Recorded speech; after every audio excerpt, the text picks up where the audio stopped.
Bonjour Chantal Morel, vous êtes professeur d'histoire en classe préparatoire et membre du conseil scientifique de la Fondation Charles de Gaulle.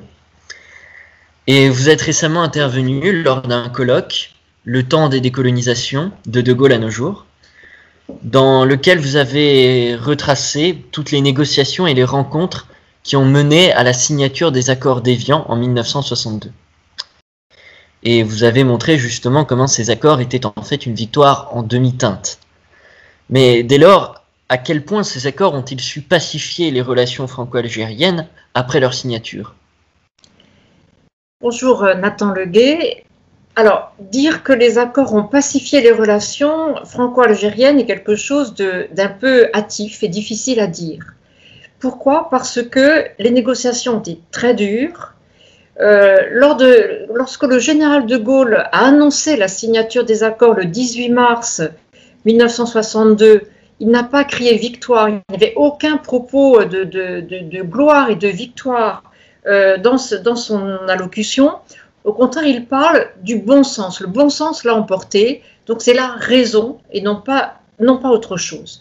Du côté du FLN, du GPRA, au contraire, il y a eu évidemment une proclamation de victoire très nette, c'est évident. Simplement, victoire en demi-teinte, parce que même si le cessez-le-feu entre en vigueur le lendemain, 19 mars, à midi, les violences se poursuivent. Elles se poursuivent du côté de l'OAS, du côté du FLN, et notamment ce qu'on appelle les martiens. Les déceptions sont massives de la part des pieds noirs, notamment qui sont attachés à l'Algérie française, et violence à l'égard également des supplétifs, ce que l'on appelle communément les harkis, donc qui ont servi l'armée française et qui veulent rester fidèles à la France. Donc, cette victoire ne veut pas dire la paix. Cette cessation, ces accords ne veulent pas dire la paix.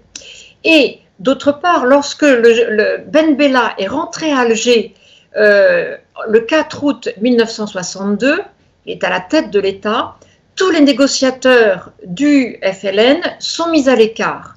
C'est-à-dire que tout ce qui est attaché aux accords d'Évian ne compte pas, et Ben Bella le dit lui-même, puisqu'il dit que c'est une production néocolonialiste qu'on écarte.